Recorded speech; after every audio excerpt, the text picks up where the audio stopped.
Hi అండి. ఈరోజు మీకోసం పని మనిషి మెల్లో తాళి కట్టాడు పార్ట్ 2. మరి కథలోకి వెళ్తే ఆదిత్య సిరి ఇద్దరు ఆనంద నిలయం గేటు దాటి బయటకు వచ్చారు.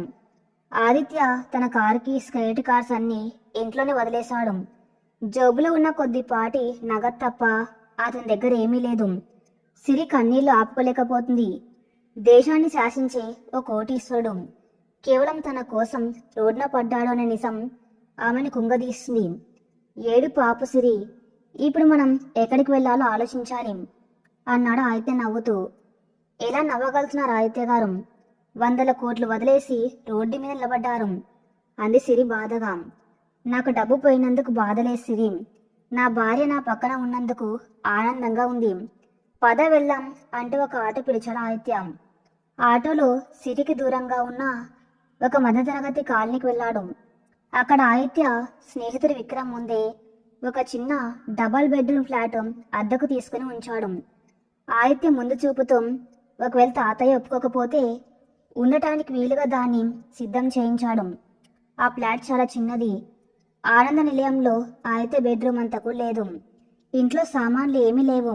కేవలం ఒక పాత మంచం, 2 కుర్చీలు, కిచెన్లో కొన్ని పాత్రలు మాత్రమే ఉన్నాయి. సిరి ఆ ఇల్లు చూసి ఆశ్చర్యపోయింది. మనం ఇక్కడ ఉండబోతున్నామా అని అడిగింది. అవును సిరి, కొన్నాళ్ల పాటు మన సామ్రాజ్యం ఇదే, ఈ సింహాసనాలు ఇవే అంట ఆ పాత కుర్చీలను చూపించి నవ్వడా ఆదిత్య. ఆదిత్య సానుకూల దృక్పథం సిరికి చాలా ఆశ్చర్యాన్ని కలిగించింది.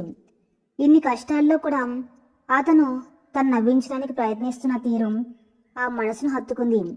నేను ఇల్లు శుభ్రం చేస్తాను అంటూ సిరి చీర కొంగు నడుముకు దోపుకొని చీపురు పట్టుకొని ఇల్లు ఉడవటం మొదలుపెట్టింది. ఆదిత్య కూడా ఊరికే కూర్చోలేదు. ఒక బట్ట తీసుకొని కిటికీలు తలుపులు తిరగటం మొదలుపెట్టాడు. ఆదిత్య లాంటి ఒక బిలియనీరు తనతో కలిసి ఇలా ఇంటి పనులు చేయటం సిరికి నమ్మశక్యంగా అనిపించలేదు. మీరు వదిలేయండి ఆదిత్య గారు, నేను చేస్తాను అంది సిరి కంగారుగా. ఎందుకు? ఇల్లు నాది కూడా కదా, ఇద్దరం కలిసి చేసుకుంటే త్వరగా అయిపోతుంది అని బదిలిచ్చాడు ఆదిత్య. 2 గంటల శ్రమ తర్వాత ఇల్లు కొంత కలకల్లాడుతూ కనిపించింది. సిరి కిచెన్లోకి వెళ్ళి ఆదిత్య స్నేహితుడు తెచ్చిపెట్టిన సరుకులతో 2 కప్పుల కాఫీ పెట్టి తీసుకొచ్చింది. బాల్కాన్లో నిలబడి పడుతున్న సాయంత్రపు ఎండను చూస్తున్న ఆదిత్యకు కాఫీ కప్పు అందించింది. ఆదిత్య ఒక సిప్ చేసి కళ్ళు మూసుకున్నాడు. అద్భుతంగా ఉంది సిరి, నేను నా జీవితంలో తాగిన బెస్ట్ కాఫీ ఇదే అన్నాడు. సిరి బుగ్గలు ఎరిపెక్కాయి. మీరు మరీ పొగుడుతున్నారు. లేదు సిరి, నిజంగా ఆ పెద్ద ఇంట్లో సేవకులు తెచ్చిచ్చే కాఫీలో ఫార్మాలిటీ ఉంటుంది, కానీ ప్రేమ ఉండదు. దీంట్లో నా భార్య నా కోసం తన చేతులతో ప్రేమగా చేసిన రుచి ఉంది అని ఆమె కళ్ళలోకి చూస్తూ అన్నాడు ఆదిత్య. ఆ చూపులకు సిరి తల వంచుకుంది. ఆదిత్య మాటల్లో నిజాయితీ ఆమె గుండెలో ఏదో తెలియని అలజడిని సృష్టిస్తుంది. ఒకప్పుడు అతనంటే భయం ఉండేది. ఇప్పుడు గౌరవం, ఆరాధన, వాటితో పాటుగా ఒక సన్నని ప్రేమ ఆ మనసులో చిగురిస్తుంది. 2 రోజులు గడిచాయి. ఆదిత్య తన స్నేహితుడి సహాయంతో ఒక చిన్న సాఫ్ట్వేర్ కన్సల్టెన్సీ ఆఫీస్ను స్టార్ట్ చేసి పనిలో పడ్డాడు. తనకున్న మార్కెటింగ్ నాలెడ్జ్, బ్రెయిన్ తన పెట్టుబడి. ఉదయం వెళ్ళి రాత్రికి అలసిపోయి వస్తున్నాడు. సిరి ఇంట్లో ఖాళీగా ఉండలేకపోతుంది. ఆదిత్య తన కోసం అంత పెద్ద త్యాగం చేశాడు. తన వంతుగా ఆదిత్యకి ఏమైనా చేయాలని ఆమె బలంగా నిర్ణయించుకుంది. ఉదయాన్నే ఆదిత్యకు నచ్చినట్టు టిఫిన్ చేసి మధ్యాహ్నం క్యారేజ్ పంపిస్తూ ఇంటిని ఒక స్వర్గంలో మార్చింది. ఆదిత్య ఇంట్లోకి రాగానే అతని అలసట అంతా మాయమయ్యేలా ఇల్లు ప్రశాంతంగా సువాసనలతో ఉండేలా చూసుకునేది. ఒకరోజు రాత్రి భోజనం చేస్తూ ఆదిత్య సిరిని అడిగాడు. సిరి, నువ్వు కాలేజ్ మధ్యలో ఆపేసావు కదా, మళ్ళీ చదువుకుంటావా? సిరి ఆశ్చర్యంగా చూసింది. చదువా? ఇప్పుడు ఇవన్నీ ఎందుకు ఆదిత్య గారు? మీరు ఇప్పుడే కొత్త బిజినెస్ మొదలు పెట్టారు. ఆర్థికంగా మనం సెటిల్ కావాలి కదా. డబ్బు గురించి నువ్వు ఆలోచించకు సిరి. ఒక మనిషికి విద్య ఇచ్చే ఆత్మవిశ్వాసం అంతా ఇంత కాదు. నువ్వు చదువుకోవాలి, నీకంటూ ఒక గుర్తింపు తెచ్చుకోవాలి. రేపు మనం తాతయ్య ముందు తలెత్తుకొని నిలబడాలంటే నువ్వు ఒక విద్యావంతురాలిగా తన సొంత కాళ్ళ మీద నిలబడగలిగే అమ్మాయిగా ఎదగాలి అని ధైర్యం చెప్పాడు ఆదిత్య. సిరి కళ్ళల్లో నీరు తిరిగాయి. తన కన్న తండ్రి కూడా తన గురించి ఇంతగా ఆలోచించలేదేమో.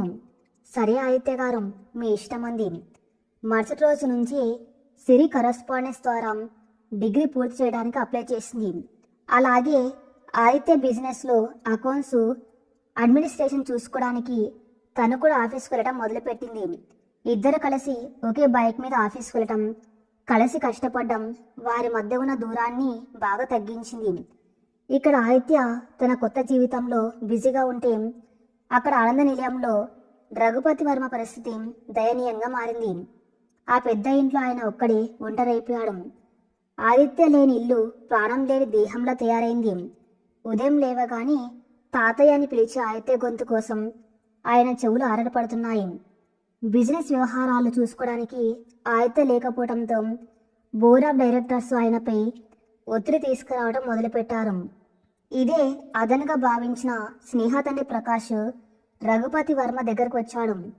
చూసారా వర్మ గారు, మీ మనవడు ఒక పనిదాని కోసం మిమ్మల్ని, మీ సామ్రాజ్యాన్ని గాలికి వదిలేసి వెళ్ళిపోయాడు. వాడికి వ్యాపారం మీద మీ మీద ఏమాత్రం ప్రేమ లేదు. నా మాట వినండి.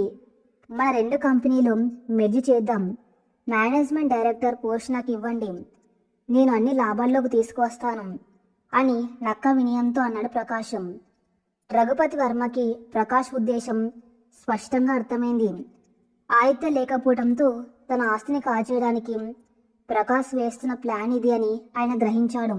ప్రకాష్ నా మనవడు, నన్ను వదిలేసి వెళ్ళిపోయి ఉండొచ్చు, కానీ వాడు ఎప్పటికీ నా రక్తం, నా సామ్రాజ్యానికి ఏకైక వారసుడు.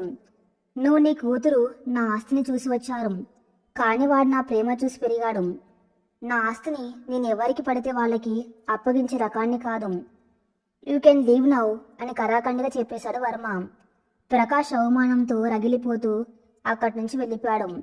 ఆ రోజు రాత్రి రఘుపతి వర్మ తన గదిలో కూర్చుని ఆదిత్య చిన్ననాటి ఫోటోలు చూస్తూ కన్నీళ్లు పెట్టుకున్నాడు. ఆదిత్య చెప్పిన మాటలు ఆయన గుర్తొచ్చాయి. డబ్బుతో మనసులను కొనొచ్చేమో కానీ బంధాలను కాదు తాతయ్య. తన పట్టుదల వల్ల తనకి ప్రాణమైన మనవన్ని దూరం చేసుకున్నానని ఆయనకు తొలిసారిగా పశ్చాత్తాపం మొదలైంది. ఆ పనిపిల్ల సిరి నిజంగానే ఆదిత్యకి అంత సంతోషాన్ని ఇస్తుందా? ఒకవేళ తను తొందరపడి తప్పు నిర్ణయం తీసుకున్నాడా అని ఆయన మదన పడడం ప్రారంభించాడు. ఆదిత్య సిర్ల జీవితం ఒక అందమైన కవిత్వంలా సాగిపోతుంది. వారిద్దరి మధ్య మాటలు తక్కువ, కానీ చేతల్లో ఒకరిపై ఒకరికి ఉన్న శ్రద్ధ ఎక్కువైంది. ఒకరోజు సాయంత్రం సిరి ఆఫీస్ నుంచి ముందుగా ఇంటికి వచ్చేసింది. ఆదిత్యకి ఒక ముఖ్యమైన క్లయింట్ మీటింగ్ ఉండడంతో లేట్ అవుతుందని చెప్పాడు. వాతావరణం చల్లబడింది. ఆకాశం నల్లటి మేఘాలతో కమ్ముకుంది. ఉరుములు మెరుపులతో భారీ వర్షం మొదలైంది. రాత్రి 9 గంటలు దాటుతుంది. కరెంటు పోయింది. సిరి ఇంట్లో 2 కొవ్వొత్తులు వెలిగించి బాల్కనీ నిలబడి వర్షాన్ని చూస్తుంది. ఆ మనసులో ఎన్నో ఆలోచనలు, ఆదిత్య కోసం ఎదురుచూపులు. తను ఆదిత్యని ఎంతగానో ఇష్టపడుతుందని ఆమెకు స్పష్టంగా అర్థమవుతుంది. అతను తన కష్టాల్లో తోడుగా నిలబడ్డాడు. తన తల్లిదండ్రులకు ప్రాణం పోశాడు. తన కోసం 100 కోట్ల ఆస్తిని తృణాపాయంగా వదిలేశాడు. ఇంతకంటే ఒక ఆడపిల్ల భర్త నుంచి ఏం కోరుకుంటుంది? అతను లేకుండా తను ఒక క్షణం కూడా బతకలేనని ఆమెకు అర్థమైంది. అదే సమయంలో కాలింగ్ బెల్ మోగింది. సిరి పరుగున వెళ్ళి తలుపు తీసింది. బయట ఆదిత్య పూర్తిగా తడిసిపోయి నిలబడి ఉన్నాడు. అతని చేతిలో ఒక చిన్న పార్సల్ ఉంది. ఆదిత్య గారు, ఏంటిది? పూర్తిగా తడిసిపోయారంటూ కంగారుగా టవల్ తీసుకురావడానికి లోపలికి పరిగెత్తింది సిరి. ఆదిత్య లోపలికి వచ్చి తలుపు వేశాడు. సిరి తెచ్చిన టవల్తో తల తుడుచుకుంటూ నవ్వాడు. బయట వర్షం బీభత్సంగా పడుతుంది సిరి. క్యాబ్ దొరకలేదు, అందుకే నడుచుకుంటూ వచ్చేశాను. నడుచుకుంటూనా? ఎవరైనా అంత దూరం నుంచి నడుచుకుంటూ వస్తారా? రేపు ఉదయం వస్తే సరిపోయేది కదా, లేదా ఎక్కడైనా ఆగిపోవాల్సింది కదా అంటూ ఆదిత్య చేతిలోంచి టవల్ తీసుకుని ఆమె స్వయంగా అతని తల త్రవటం మొదలుపెట్టింది. ఆమె సామీప్యానికి ఆదిత్య గుండె వేగం పెరిగింది. కొవ్వొత్తి వెలుగులో సిరి అందం మరింత దిగులుకృతమై కనిపిస్తుంది. ఆమె కళ్ళలో తన పట్ల ఉన్న ఆందోళన, ప్రేమ ఆదిత్యకు స్పష్టంగా కనిపిస్తున్నాయి. నువ్వింట్లో ఒంటరిగా ఉన్నావు కదా సిరి, కరెంటుకు లేదు. నువ్వు భయపడతావని ఎలాగైనా నీ దగ్గరకు రావాలనిపించింది అని చాలా మృదువుగా అన్నాడు ఆదిత్య. ఆ మాటలకు సిరి చేతులు ఆగిపోయాయి. ఆదిత్య కళ్ళలోకి చూసింది. ఆ కళ్ళల్లో తనపై ఉన్న అంతులేని ప్రేమ చదువుకుంది. ఆదిత్య తన చేతిలో ఉన్న పార్సల్ను సిరి ముందు పెట్టాడు. ఏంటిది అని అడిగింది సిరి. ఇవాళ మనకి మొదటి ప్రాజెక్టు కన్ఫర్మ్ అయింది సిరి. మన కంపెనీకి వచ్చిన మొదటి చెక్ ఇది. ఇది నా ఒంటరి విజయం కాదు. నువ్వు నా వెన్నంటి ఉండి నన్ను ప్రోత్సహించడం వల్లే ఇది సాధ్యమైంది. అందుకే నా మొదటి సంపాదనతో నీ కోసం ఇది తెచ్చాను అని చెప్పాడు ఆదిత్య. సిరి వణుకుతున్న చేతులతో ఆ పార్సల్ తెరిచి చూసింది. అందులో ఒక అందమైన పట్టుచీర, ఒక మల్లెపూల దండ ఉన్నాయి. సిరి కళ్ళల్లోంచి ఆనంద బాష్పాలు రాలాయి. కోట్లు సంపాదించినప్పుడు ఇవ్వని కానుక ఇవాళ తన సొంత కష్టంతో సంపాదించి తనకు ఇచ్చిన ఈ చిన్న బహుమతి సిరికి ప్రపంచంలోనే అత్యంత విలువైందిగా అనిపించింది. చాలా బాగుంది ఆదిత్య గారు అంటూ కన్నీళ్లు తుడుచుకుంది. ఆదిత్య ఆమె కన్నీళ్లను తన చేతి వేళ్లతో సున్నితంగా తుడిచాడు. సిరి, నేను నీకు పెళ్లి రోజు ఒక మాట ఇచ్చాను. నువ్వు మానసికంగా నన్ను నీ భర్తను అంగీకరించే వరకు నేను నిన్ను తాకను అని. ఇన్ని రోజుల్లో నేను నిన్ను ఒక స్నేహితురాలిగా, నా భాగస్వామిగా చూశాను. కానీ నా మనసులో నీ స్థానం నా ప్రాణంతో సమానం. ఐ లవ్ యూ సిరి అని తన మనసులోని మాటను బయట పెట్టాడు ఆదిత్య. ఆ క్షణం సిరి మనసులో ఉన్న సందేహాలన్నీ పటాపంచలయ్యాయి. ఆదిత్య తన మీ జాలతో పెళ్లి చేసుకోలేదు, నిజమైన ప్రేమతో చేసుకున్నాడని ఆమెకు పూర్తిగా నమ్మకం కలిగింది. సిరి ఇంకేం మాట్లాడలేదు. ఆదిత్య వేసిన ఆ ప్రేమ వలయంలో తను బందీ అయిపోయింది. నెమ్మదిగా ముందుకు జరిగి ఆదిత్య ఛాతీ మీద తలాంచి 2 చేతులతో అతన్ని గట్టిగా కౌగిలించుకుంది. ఆదిత్య ఒక్కసారిగా ఆశ్చర్యపోయాడు. కానీ ఆ వెంటనే అతని ముఖంలో 1000 ఓట్ల సంతోషం వెలిగింది. అతను కూడా సిరిని తన గుండెలకు హత్తుకున్నాడు. నేను మిమ్మల్ని ఎప్పుడూ అంకరించిన ఆదిత్య గారు. మీరు లేని జీవితాన్ని నేను ఊహించుకోలేను. ఐ లవ్ యూ టూ అని సిరి గొనిగింది. బయట వర్షం హోరు మరింత పెరిగింది. కానీ ఆ చిన్న ఇంట్లో మాత్రం 2 ప్రాణాలు ఒక్కటయ్యాయి. ఆ రాత్రి వారి జీవితంలో ఒక కొత్త అధ్యాయానికి నాంది పలికింది. సోఫాలో పడుకునే ఆదిత్య ఆ రాత్రి సిరి పక్కన ఆమెకు పూర్తి హక్కుదారుడిగా మారాడు. వారి బంధం ఇప్పుడు కేవలం 3 ముళ్ళకే పరిమితం కాలేదు. 2 మనసుల కలయికగా సంపూర్ణమైంది. కాలచక్రం గిర్రున తిరిగింది. 6 నెలలు గడిచిపోయాయి. ఆదిత్య కంపెనీ చాలా వేగంగా అభివృద్ధి చెందుతుంది. అతని ప్రతిభ, సిరి అండదండలతో ఆఫీస్ పెద్దదిగా మారింది. వాళ్ళు ఆ చిన్న ఫ్లాట్ నుంచి ఇంకొంచెం పెద్ద ఇంటికి మారారు. సిరి తల్లిదండ్రులు పూర్తిగా కోలుకున్నారు. ఆదిత్య వాళ్ళకి సిటీలో ఒక చిన్న ఇల్లు చూసి అందులో ఉంచాడు. సిరి ఇప్పుడు ఒక సామాన్యమైన అమ్మాయి కాదు. ఆదిత్య భార్యగా, ఒక వ్యాపారవేత్త భాగస్వామిగా ఆమె వ్యక్తిత్వంలో చాలా మార్పు వచ్చింది. ఆమె మాట్లాడే విధానం, నిర్ణయాలు తీసుకునే తీరు చూసి ఆదిత్య మురిసిపోయేవాడు. ఈరోజు సిరి డిగ్రీ ఫైనల్ ఇయర్ ఎగ్జామ్స్ రాయబోతుంది. ఆమె చాలా టెన్షన్గా ఉంది. పుస్తకాలు పట్టుకుని అటు ఇటు తిరుగుతూ చదువుకుంటుంది. ఆదిత్య నవ్వుతూ కాఫీ తీసుకొచ్చి ఆమెకి ఇచ్చాడు. టెన్షన్ పడకు సిరి, నువ్వు చాలా కష్టపడి చదివావు. ఖచ్చితంగా పాస్ అవుతావు. పాస్ అవ్వటం కాదు ఆదిత్య, నాకు మంచి మార్కులు రావాలి. మీ భార్యగా నేను ఎవరి ముందు తలదించుకోకూడదు, ముఖ్యంగా మీ తాతయ్య గారి ముందు అంది సిరి దీక్షగా. ఆదిత్య ముఖం ఒకసారిగా సీరియస్గా మారింది. తాతయ్య అని మెల్లగా అన్నాడు. ఈ 6 నెలల్లో అతను ఒక్కరోజు కూడా తాతయ్యని తలుచుకోకుండా లేడు. తన బిజినెస్ ఎదుగుతున్నా, తన పక్కన సిరి ఉన్నా, తన జీవితంలో ఏదో వెలితి ఆ తాతయ్య ఆశీస్సులు లేకపోవడమే. సిరి ఆదిత్య మనసులోని బాధను అర్థం చేసుకుంది. అతని చెయ్యి పట్టుకుని, బాధపడకుండా ఆదిత్య, నిజమైన ప్రేమ ఎప్పుడు గెలుస్తుంది? ఒకరోజు తాతయ్య గారే మనల్ని వెతుక్కుంటూ వస్తారు, మనల్ని ఆశీర్వదిస్తారు. ఇది నా నమ్మకం అని ధైర్యం చెప్పింది. ఆ రోజు కోసమే నేను ఎదురు చూస్తున్నాను సిరి.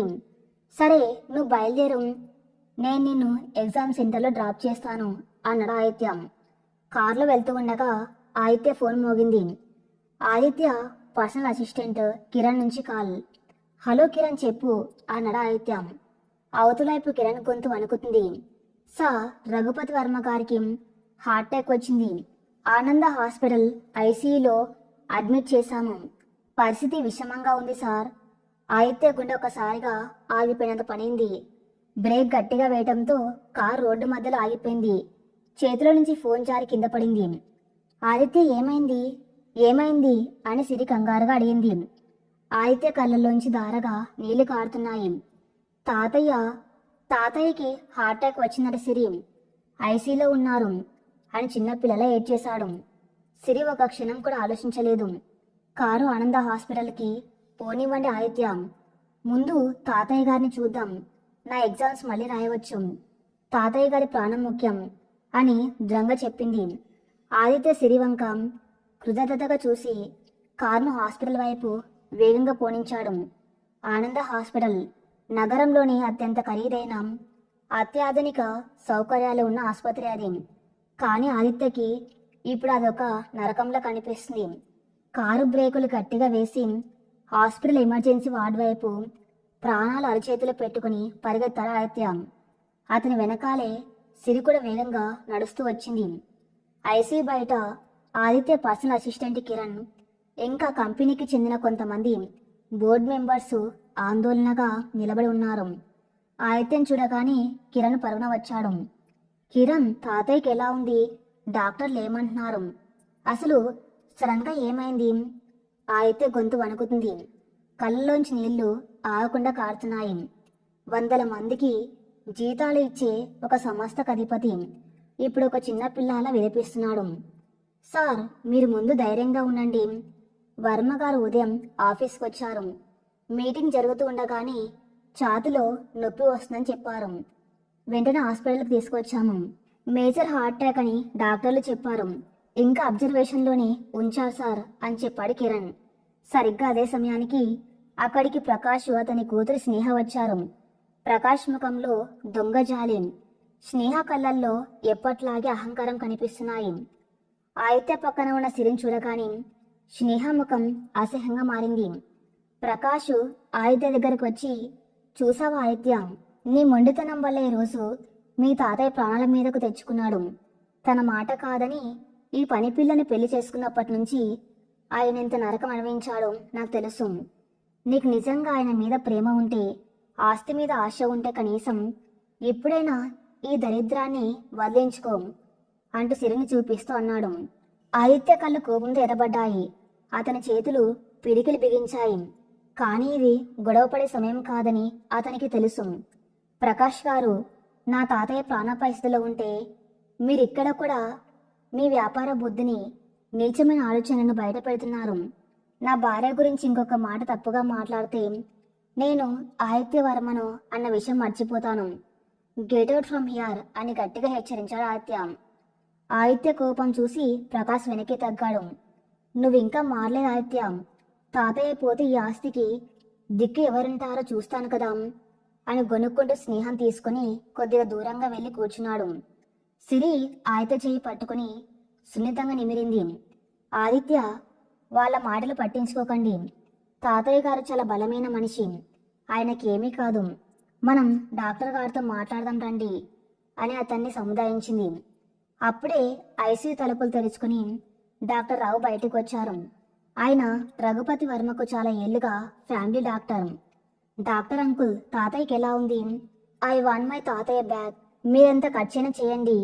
ఏ దేశం నుంచైనా స్పెషలిస్ట్ అని పిలిపించండి. నా తాతయ్య నాకు దక్కాలి అని డాక్టర్ చేతులు పట్టుకుని ప్రాధేయపడ్డాడు ఆదిత్య. డాక్టర్ రావు ఆదిత్య భుజం తట్టి నిట్టూర్చాడు. Aditya, cool down. వర్మ గారికి వైద్యపరంగా మేము చేయగలిగిందంతా చేస్తున్నాము. కానీ ఆయన గుండెపోటుకి కారణం శారీరక రుగ్మత కాదు, తీవ్రమైన మానసిక ఒత్తిడి మరియు ఒంటరితనం. గత 6 నెలలుగా ఆయన సరిగ్గా తినడం లేదు, నిద్రపోవటం లేదు. తన మనవడు దూరం అయ్యాడన్న బెంగ ఆయన లోపల నుంచి తినేసింది. ఆయనకు బతకాలన్న కోరిక చచ్చిపోయింది. ఆ విల్ పవర్ లేకపోతే ఏ మందులు పనిచేయవు. ఆయన నిన్ను చూడాలని కలవరిస్తున్నాడు. నువ్వు వెళ్ళి ఆయనతో మాట్లాడు. బహుశా అది మందుల కంటే బాగా పనిచేస్తుంది. డాక్టర్ మాటలు ఆదిత్య గుండెల్లో బాకులు దించాయి. తన వల్లే తాతయ్యకు ఈ పరిస్థితి వచ్చిందని అతని తీవ్రమైన అపరాధ భావంతో కుమిలిపోయాడు. కన్నీళ్లు తుడుచుకుంటూ నెమ్మదిగా ఐసీలోకి అడుగుపెట్టాడు. ఐసీ లోపల వాతావరణం నిశ్శబ్దంగా ఉంది. కేవలం హార్ట్ మానిటర్ల బీప్ శబ్దాలు మాత్రమే వినిపిస్తున్నాయి. మంచం మీద రఘుపతి వర్మ ఎన్నో గొట్టాల మధ్య ప్రాణవాయువు కోసం పోరాడుతున్నాడు. ఆదిత్య నెమ్మదిగా వెళ్ళి తాతయ్య పక్కన కూర్చున్నాడు. ఆయన చేతిని తన 2 చేతుల్లోకి తీసుకుని కళ్ళకద్దుకున్నాడు. తాతయ్య, నన్ను క్షమించు తాతయ్య అని గొంతు వణుకుతూ ఉండగా అన్నాడు. ఆ పిలుపుకు రఘుపతి వర్మ నెమ్మదిగా కళ్ళు తెరిచాడు.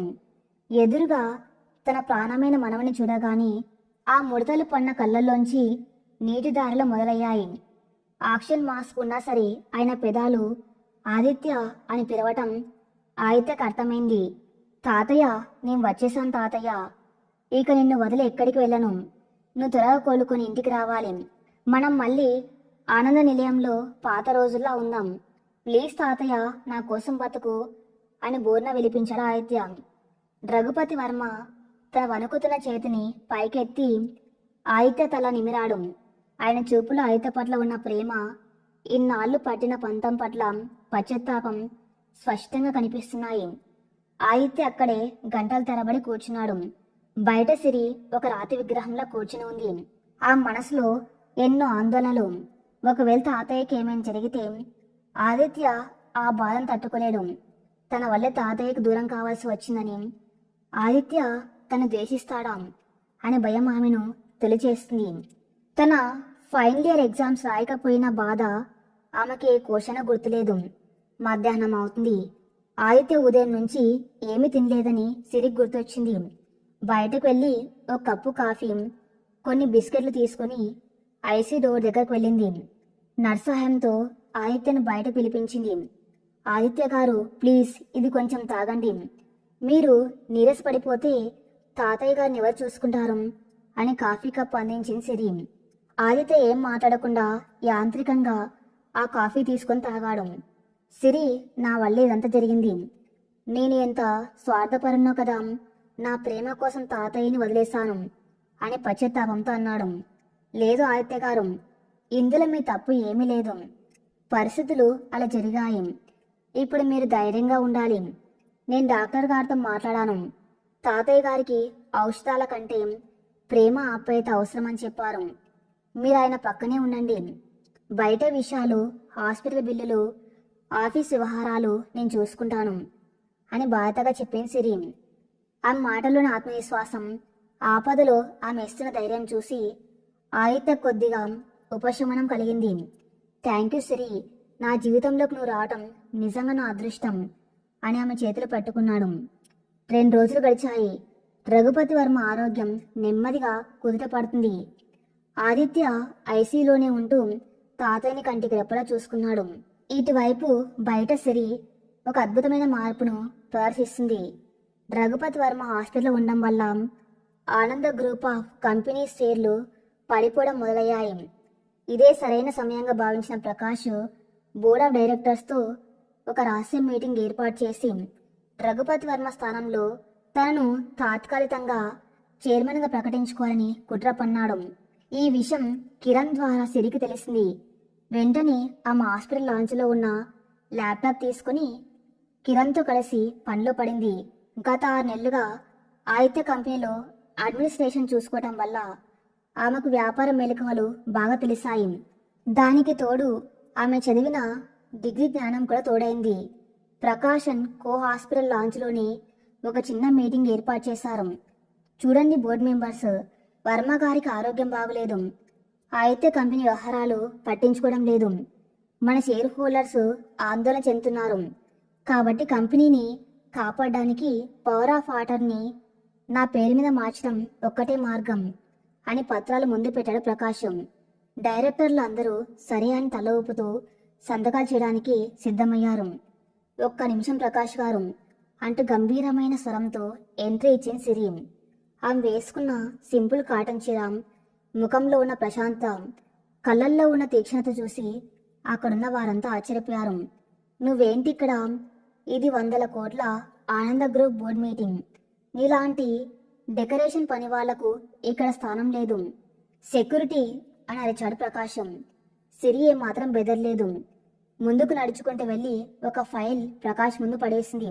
నేను పనిదాన్ని కాదు ప్రకాష్ గారు, ఈ ఆనంద గ్రూప్ సంస్థకు కాబోయే చైర్మన్ అయిన ఆదిత్య వర్మ గారి ధర్మపత్నిని.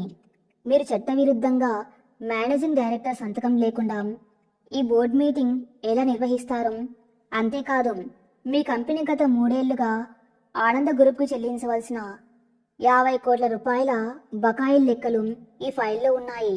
మీరు ఈ పవర్ ఆఫ్ ఆర్డర్ని నాటకాలు ఆపి ముందు ఆ బకాయిలు చెల్లించండి, లేదంటే మీ కంపెనీ మీద ఫ్రాడ్ కేసు ఫైల్ చేయవలసి ఉంటుంది అని ఇంగ్లీష్లో అనర్గళంగా ధాటిగా మాట్లాడింది సిరి. బోర్డ్ ఆఫ్ డైరెక్టర్స్ సిరి మాటలు విని అవాక్కయ్యారు. లేని సమయంలో ఒక సామాన్య మహిళ వచ్చి ఇంత ఖచ్చితమైన డేటాతో తమను నిలదీయటం వాళ్లకు ఆశ్చర్యాన్ని కలిగించింది. ప్రకాష్ ముఖం పాలిపోయింది. తన కుట్ర బెడిసి కొట్టిందని అతనికి అర్థమైంది. మేడం గారు, క్షమించండి, మేం ప్రకాష్ గారి మాటలు నమ్మి తప్పు చేశాము. ఆదిత్య గారు వచ్చే వరకు కంపెనీ వ్యవహారాలు పాత పద్ధతిలోనే సాగుతాయి అని డైరెక్టర్లు అందరు లేచి సిరికి నమస్కరించి వెళ్ళిపోయారు. అవమానంతో కుంచించుకుపోయిన ప్రకాశం, స్నేహ కూడా అక్కడి నుంచి తోక ముడిచి పారిపోయారు. ఈ గొడవంతా జరుగుతున్న సమయంలో రఘుపతి వర్మను వీల్చైర్ల టెస్టుల కోసం బయటకు తీసుకొచ్చారు నర్సులు. సిరి ప్రకాష్ను ఎదిరించిన విధానం, కంపెనీ కోసం ఆమె నిలబడ్డ తీరు ఆయన దూరం నుంచి గమనించారు. ఆయన కళ్ళల్లో ఆశ్చర్యం, గౌరవం ఉప్పొంగాయి. స్నేహ లాంటి మోసపూరితమైన అమ్మాయిని తన ఇంటి కోడలుగా తీసుకురావాలనుకున్న తన అజ్ఞానాన్ని ఆయన తిట్టుకున్నాడు. తన కుటుంబ పరువును, ఆస్తిని వీధిలో నిలబడి కాపాడిన సిరిని చూసి ఆయన గర్వం అనిపించింది. ఆ సాయంత్రం వర్మ గారిని హాస్పిటల్ వార్డుకి మార్చారు. ఆయన ఆరోగ్యం చాలా మెరుగ్గా ఉంది. ఆదిత్య ఆఫీస్ పని మీద కిందికి వెళ్ళాడు. సిరి ఒక గిన్నెలో వేడివేడి సూప్ తీసుకుని వార్డులోకి వెళ్ళింది. రఘుపతి వర్మ కళ్ళు మూసుకుని పడుకుని ఉన్నాడు. సిరి భయపడుతూనే లోపలికి అడుగుపెట్టింది. ఆమె ఆయనకు ఎప్పుడూ ఎదురుపడలేదు. తాతయ్య గారు అని మెల్లగా పిలిచింది సిరి. ఆయన కళ్ళు తెరిచి సిరి వంక చూశాడు. మునుపట్ల ఆయన కళ్ళల్లో కోపం లేదు, ఒక ప్రశాంతత ఉంది. సార్ అంటే తాతయ్య గారు, డాక్టర్ గారు మీకు ఈ సూప్ ఇవ్వమన్నారు అని వణుకుతున్న చేతులతో ఆ గిన్నెను ఆయన ముందున టేబుల్ మీద పెట్టింది. నేను వెళ్తాను, ఆదిత్య గారు వస్తారు అని వెనక్కి తిరిగింది. ఆగమ్మా అన్నారు రఘుపతి వర్మ. ఆ పిలుపుకు సిరి అడుగులు ఆగిపోయాయి. ఆమె గుండె వేగంగా కొట్టుకుంటుంది. ఇలా రా తల్లి అని తన పక్కన ఉన్న కుర్చీని చూపించాడు. సిరి భయంగా వెళ్ళి ఆ కుర్చీలో కూర్చుంది.